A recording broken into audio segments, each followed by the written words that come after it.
Assalamu alaikum. So today we are going to start from the very beginning and see where we can go in the recap. And if you have any question, please do ask. Today we are going to start with the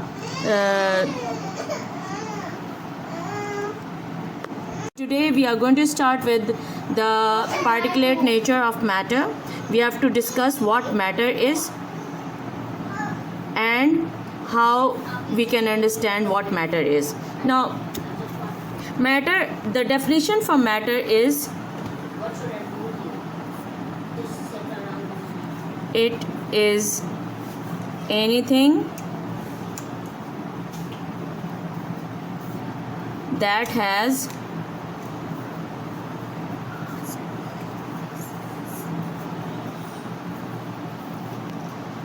and mass and occupies space.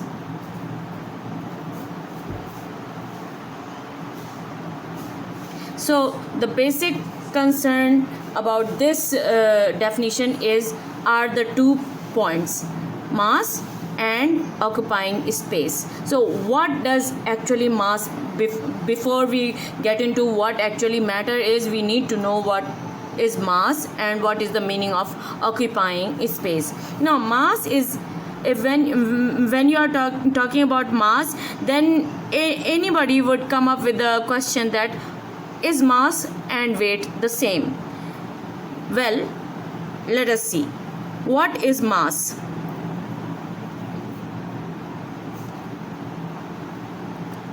What is mass? Mass is the amount of particles or substance any object is made up of. For example, if you look at this clutcher, it must be made of particles, right? So mass is anything, how many particles that it contains will not be able to change over time or over a period of years, or even if you take it to the bottom of the sea, or even if you take it to the space in the vacuum, the particles it is made up of will remain the same. Whether you take it to Mars, whether you take it to the Pluto or the moon, or wherever you take it, the particles it is made up of is going to remain the same. Therefore, mass is the amount of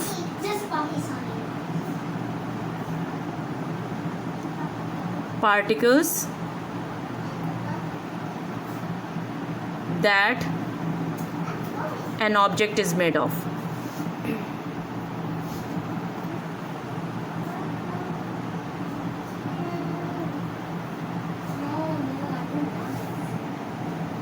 Okay, so amount of particles that a substance is made up of, an object is made up of, that particles can be in the form of atoms, molecules or ions.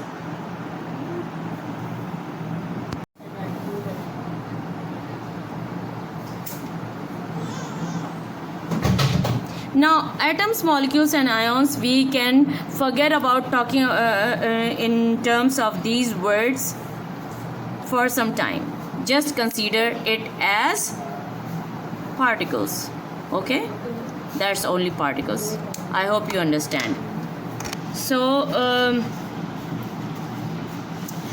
atoms and molecules and ions, they can be just referred to as particles for the time being. Now if we do know what mass is, then we now can go and define what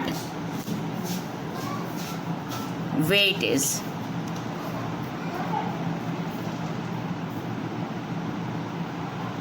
Okay, now if mass, many people consider mass and weight to be the same, but it's not the same, because as you remember, I've told you that mass is the amount of particles in the matter. That is not changing anywhere, right? So what is the difference between the mass and weight? The weight is due to the attractive force or the attraction of the earth, which is pulling us at a very high force, with a very high force towards the earth, isn't it? Whenever an apple is there in the tree, it falls down. Why? Because it is made up of particles, but those particles are being pulled down towards the center of the earth by a force known as gravity.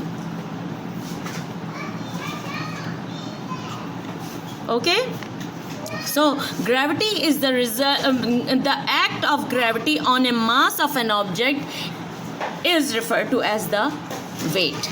So therefore weight is equal to mass multiplied by gravity. Okay, so this mass will be affected by the gravity pull of the force at the top of the mountain, which will be less because it is further away from the center of the earth, and it will be more than when you take the same object to the bed of the sea, because it will be closer to the center of the earth. I hope your concept of weight and mass is now clear. Okay, now we go back to our main starting point, and that is matter. Matter is anything that has mass and occupies space.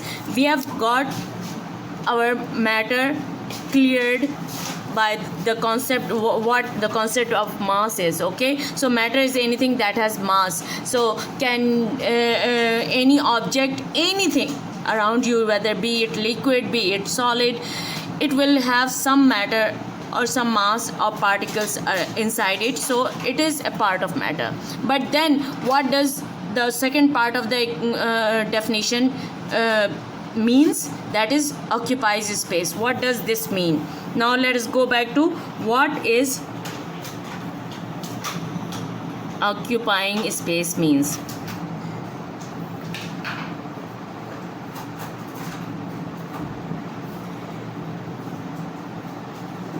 Okay, so now for example, you have an empty bottle and you fill it up with water.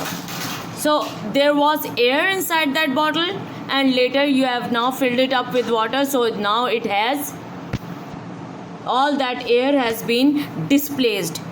जो चीज़ निकाल दी जाती है उसको हम कहते हैं displace कर देना. Okay, an empty bottle has air inside it. This is an empty bottle.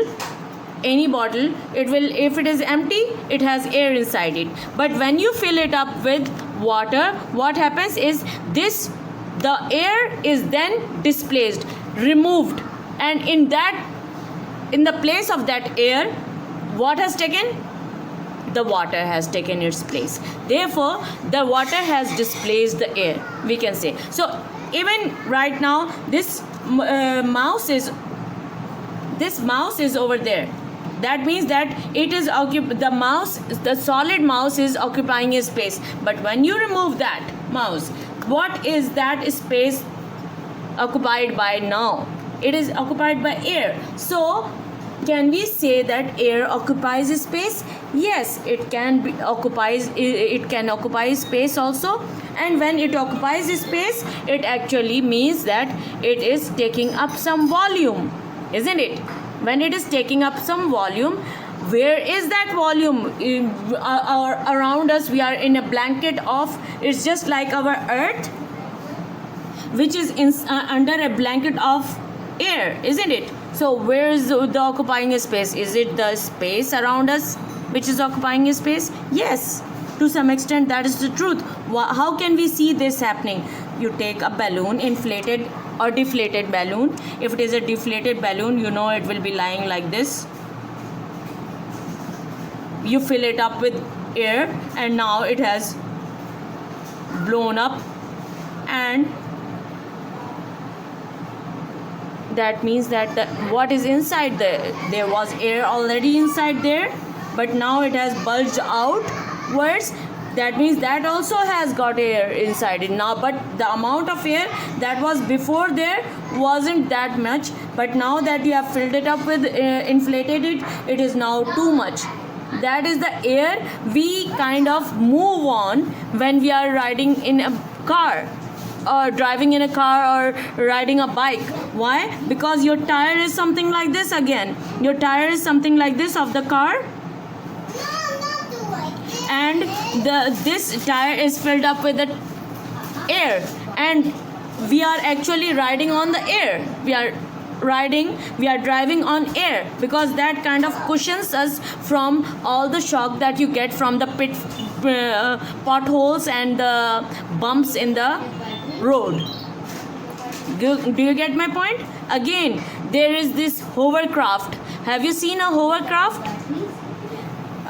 Take a CD. You must have all seen a CD which is circular like this, and you must have seen the project that they make by putting in the CD. There is a small hole here. What you do is you put some glue over here and stick that glue to a balloon and let the balloon be like this around it. Now when you put it on the floor, the air is going to form a kind of, it will be something like this.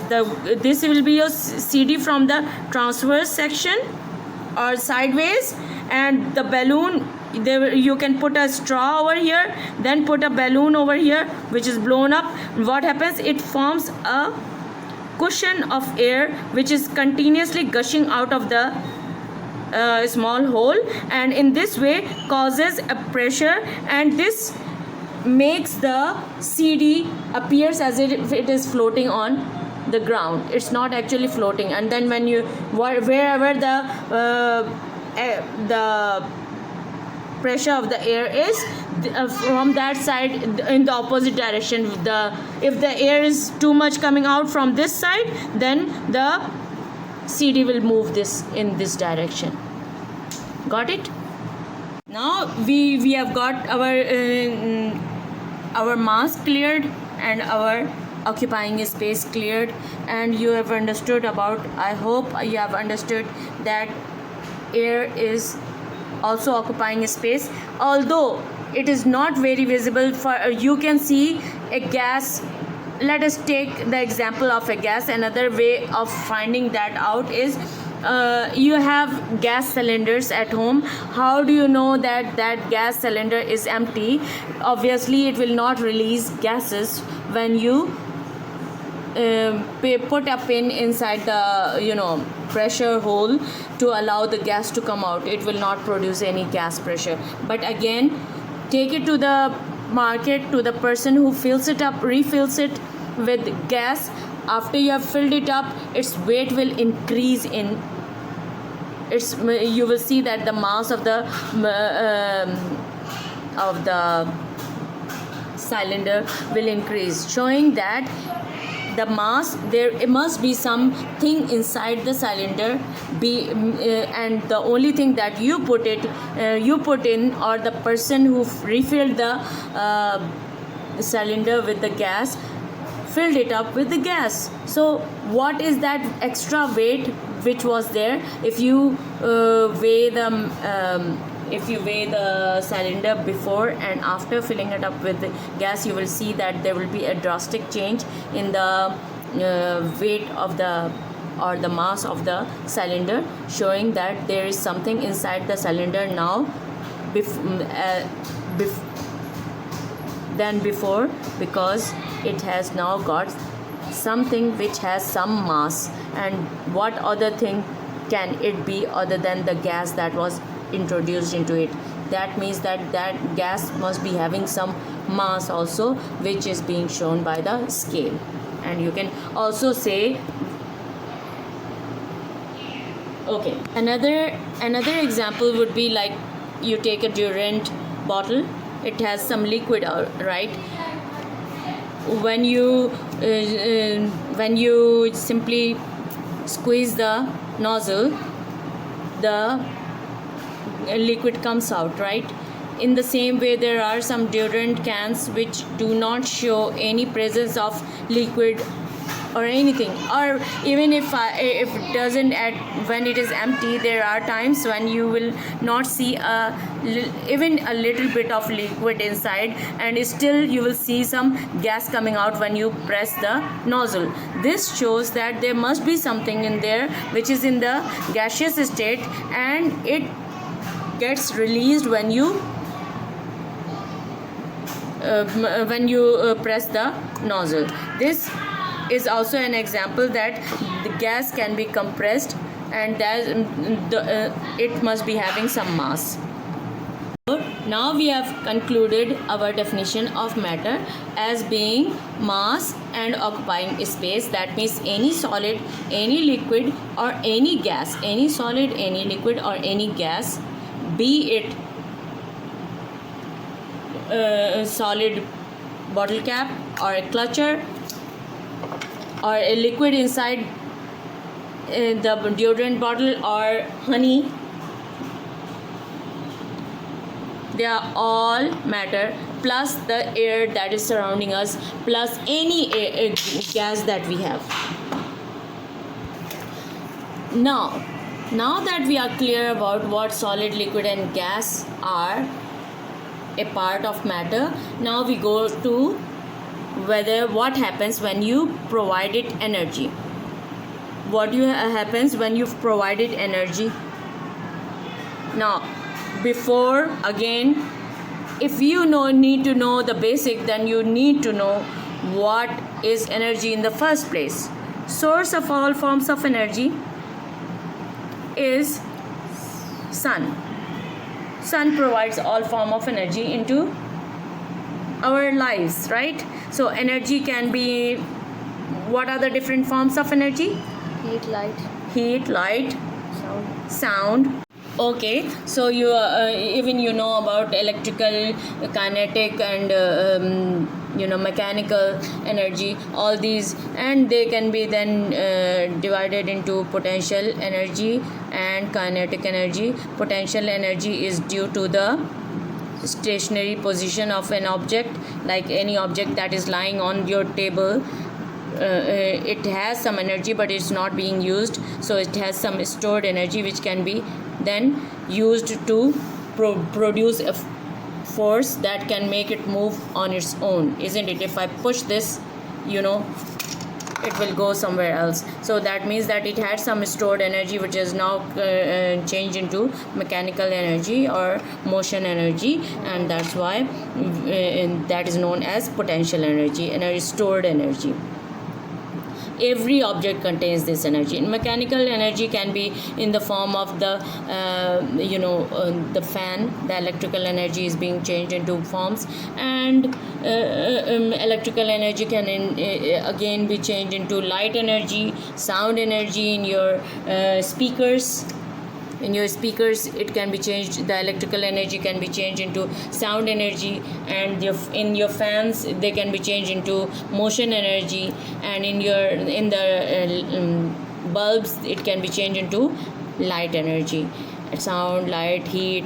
Even during the cold, you have your heaters, which can be used to provide heating, and electrical energy is being changed into different forms of energy. Therefore, we can say that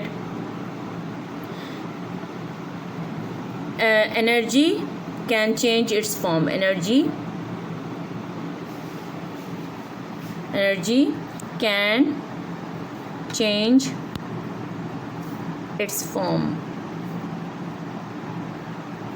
but, and that's a big one, it cannot be destroyed or created. It cannot be destroyed or created. Now, what does that mean, destroyed or created? Now, agar main kahun, if I say that let us today capture the light, if it is a kind of matter, if energy, let us see if energy is a kind of matter or not. If I say that aaj raat ko load shedding honi hai, or during that time I'm going to be studying chemistry or biology or whatever, because I have a test maybe tomorrow and I don't have any other time other than that fraction of time in which to study, and therefore what I do is I keep this glass under the sunlight so that it captures all that amount of light from the sun, and then puts it there so that I can use it later on. Is that possible? No, you cannot capture something which is energy. isn't it? You cannot capture heat. Even in your body, when you are feeling cold, either you have to sit next to a fire to gain extra energy, or you have to go to the AC room, which is taking away the heat from your body, right? You cannot store it, like you cannot capture it, you cannot capture physically in your. Okay, there are some plants that all plants which are able to store, but they have a chemical way of doing so. But actually, to reuse a part of the electricity that is coming to your home for some other purpose, it cannot be stored or formed. Okay, रात को मैं कहूँ कि भाई आज मुझे energy की, या रात में मुझे लाइट की ज़रूरत है, तो today what I am going to do is, today I am going to put this clutcher just next to my, because it has some stored energy and it will start glowing. No, it's not possible for us to do that. Therefore energy cannot be destroyed nor be created. आपने एक cell के अंदर जिसमें stored energy है in the form of chemicals है, उसको आपने destroy कर दिया, क्या आपने एनर्जी को डिस्ट्रॉय कर दिया? No, you cannot destroy energy. You cannot destroy sunlight. Can you destroy sunlight? I mean, the light rays that are coming to your room, how can you just crush it and make it maybe something and recreate it somehow?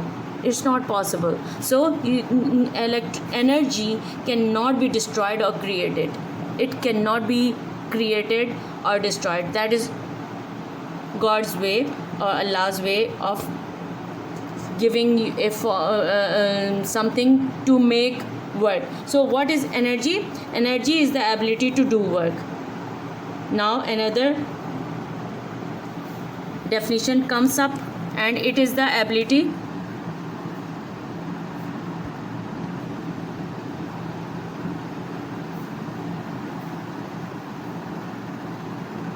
okay, energy is the capacity to do work. What does work mean in science? When you're talking about work in science, it does not mean that you sit and think your day out and do nothing. That's not work. Although your mental state is like, अगर मैं कहूँ कोई problem दे दूँ आपको बहुत मुश्किल सी है, ये सोच कर आप you have gone crazy and you're so drained of energy and everything, but still that is not considered as work in science. Work is a motion from one point to another point. There must be some work done in the form of movement. Okay, so work energy is the ability to do work. One thing, another, and you already know that mental work is not considered work in science. So ability to do work. So putting together work, if we are moving something from one place to another, that means that is a form of matter which is consuming some amount of energy. That means the act of energy on matter has some effect. Got it? So matter के ऊपर, matter को अगर हम कुछ energy देते हैं तो उसके ऊपर कोई ना कोई फ़र्क पड़ता है. What is that is happening. अब आपको you have to come to realize that matter matter is affected by energy. How is matter affected by energy? How matter is affected by energy. Okay, so let us see what happens. Take a cube of ice. You have got a cube of ice, and put it on the table. Bring it out from the freezer and put it on the table. What happens with the time, as the passage of time, the water will the ice cube is going to gain some energy from the surrounding. Its surrounding is warmer than it actually is. it might be below 0 degrees Celsius. So if it is, the ice is below 0 degrees Celsius, its surrounding is warmer. Warmer means it can take in some energy from its surrounding. When it takes in energy from the surrounding, now let us look inside the particles, how the particles are arranged, what happens to them. Actually, inside the solid or inside the cube of ice, you have got particles. We will again not consider these particles as atoms or ions or molecules, just take them as balls, and it will be easier for you to understand it, the concept, if you keep this information into your mind and keep it as a form of balls. Now these are in the ice, the particles are arranged in a row and they are simply squashed up or really close up together. Can you see there's no space for movement? So although they cannot move, but they are still vibrating at their fixed positions. They are just simply vibrating like this. When you give it heat, you are making the vibration greater, right? Now it is able to move some more. It's going to vibrate some more. And there comes a time when the vibration is so great that the particles start sliding over each other, like a ping pong balls flowing out of a box. If you have a box full of ping pong balls, you know, the tennis balls. The table tennis balls are very light, and if they are filled up inside a box and you let open just one wall of the box, the balls are going to roll over and slide over each other and freely flow out of the box.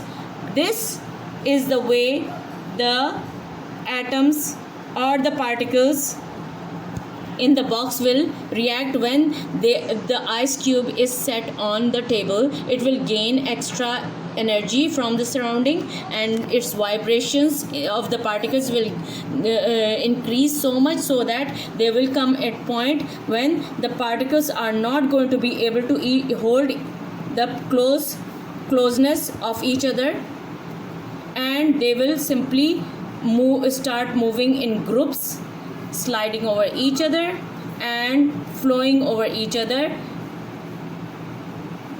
And this is now, we can say, melting. And the state of matter changes from solid to liquid. Got it? And now you can simply say that this is liquid water. It has changed into liquid water. Okay? Now if we take this liquid water as such as it is, and you put it now in a pot or whatever container it might be in, and you put it on the stove, now it will gain some more heat energy. So you are providing it some more heat energy, which the surrounding is unable to provide for right now, after, because it has melt down. Okay, so to provide it extra energy, we have to put it on the stove. So you put it in a container and put it on the stove so that it can gain some more energy. Again, the pattern is the same.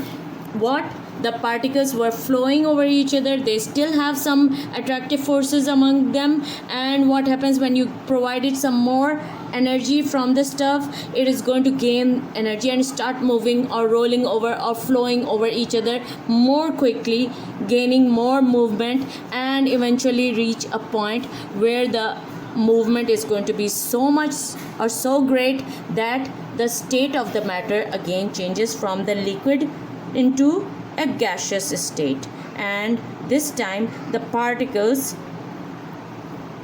are going to be far away from each other, moving individually, do not have any attractive forces, and they are free to move and collide with the surface, the inside surface of the container, or even move out of the container in the form of steam or gas, right? So this water is now changed into gaseous vapor or gaseous water. Okay, now we come to talk about when we have reached up to this point. Solid is changing into liquid is changing into gas, and this is known as boiling. Then we have to clarify the two words: is it vapor or is it gas? Substances which at room temperature are gas already, like air. Air contains many other gases like nitrogen, oxygen, water vapors. Nitrogen, oxygen, and neon, and some rare gases, and carbon dioxide also in the air, they are present. So they are known as gases because at room temperature they are in the form of air, which is a gas, right? But water actually is not gas because at room temperature it is liquid. It can be this, or it can be any water that you have got in any container, right? So that is known as, when that changes into a gaseous state, we do not call it gas, we call it vapors. Vapors of water, vapors of oil, vapors of any liquid that is going into or alcohol, or vapors of acetone, and so on and so forth. Okay, now this being clear, solid changing to liquid, liquid changing to gas. So matter is anything that has mass and occupies space. Matter, there are three forms of matter. Matter is in solid state, can be found in solid, liquid, and gas. And now we have seen the effect of giving it energy. When we give it energy, give energy to matter, it changes from one state to another. Although it cannot be created nor be destroyed, the energy cannot be destroyed, the matter is there, it is changing its state also, and we call it melting and boiling. Let us see what happens when you do the reverse. When you take away, when you bring out a very cold spoon from, or a cold can of Coke from your fridge, it simply attracts water particles from the air, and slowly you will see that the outside surface, although the inside liquid is very compact and it's not able to come out, is still the outside, you will see the outside of the can getting frost, and slowly it will even gain so much frost that water droplets can be seen to flow on the surface of the can, showing that the water from the air has lost their energy from the, by taking the coolness of the can and giving away the energy to the can, because it is absorbing the heat of the particles of water in the air, and it is getting back into the liquid state, and we call that as condensation. So the reverse of boiling is actually condensation. Okay, it's also known as condensation. And when you take away, these liquid water was inside the container and you put it in the freezer, you are actually taking away the heat of the liquid. When you take away the heat of the liquid, there comes a time when the liquid cannot remain in the, you are taking away the movement energy, because the vibrational energy of the particles is decreased when you take away the movement energy, and therefore it turns back into solid state, and that is the ice, and we call it freezing. Stop. Okay, therefore we can make a small equation like thing, like solid when it was given heat, it changed to liquid when it was given heat, it changed to gas. When you take back heat from the gaseous state, it known as condensation.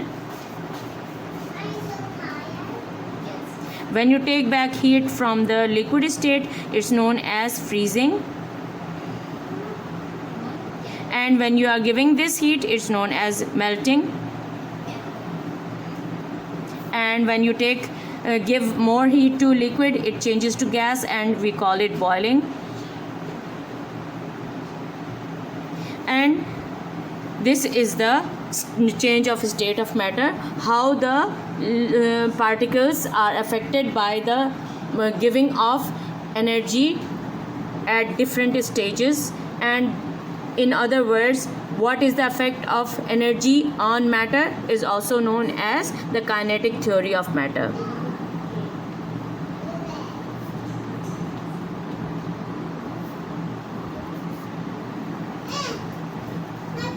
Okay, so now coming to that, we come to one more important point, and that is, are there substances which changes from the solid state to the gaseous state directly without changing into the liquid state? Yes, there are few solids, like, let me list it down: iodine,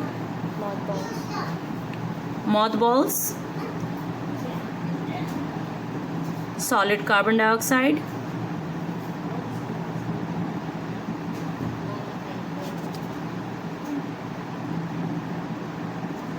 and naphthalene. Naphthalene is another word for mothballs. You can say that is the scientific name for the mothballs. Okay, so iodine crystals, they are very purplish and dark blackish kind of shiny solids, powdery solids, not powdery, like more grainy solids. And when you heat them, you will see purple smoke coming out of it. And if you have a cooler surface close to that purple smoke is going to get deposited on that cool surface, and you will be able to collect it as iodine. I will show you the experiment later on in another video. Solid carbon dioxide, this very frequently we have watched on television and many other stage shows where they are producing smoke. If they were producing smoke there on the stage, I'm sure the celebrity who is performing there would die of the cough because of the smoke. So they don't want to make that happen. So how to produce a smoke, or a horror movie like the Dracula movie, you see smoky area coming out of the bush, and then the Dracula comes through the smoke in the form of a smoke. And where is that smoke coming from? It's actually solid carbon dioxide. It's also put inside the pedal pop van where you buy the ice cream from. Those bicycle boxes contain solid blocks of carbon dioxide in which the ice cream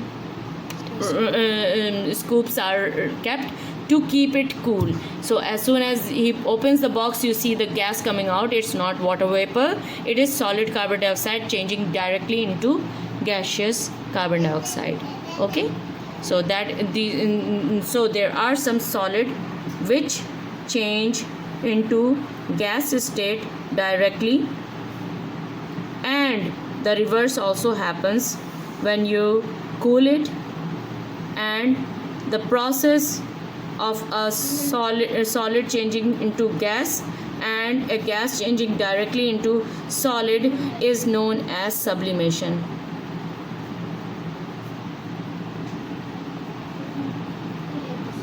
Okay, so this was important. If you see this topic, we have already covered the first two parts of this chapter. I would like you to do these questions, explain it in your own words, and find out the importance from the net, and let me know what you do not understand. I would like you to fill this up: A, B, C, D, E. What are these? And there is an F which is missing. You can please add that too. I want you to do this question also. You can take a screenshot and complete it, and then let me know if you faced any problem, and I'll check. You can send me a screenshot on WhatsApp, and then we'll get to know how well you did. Okay, we'll review your answers. Thank you. Allah Hafiz. For today, this is enough.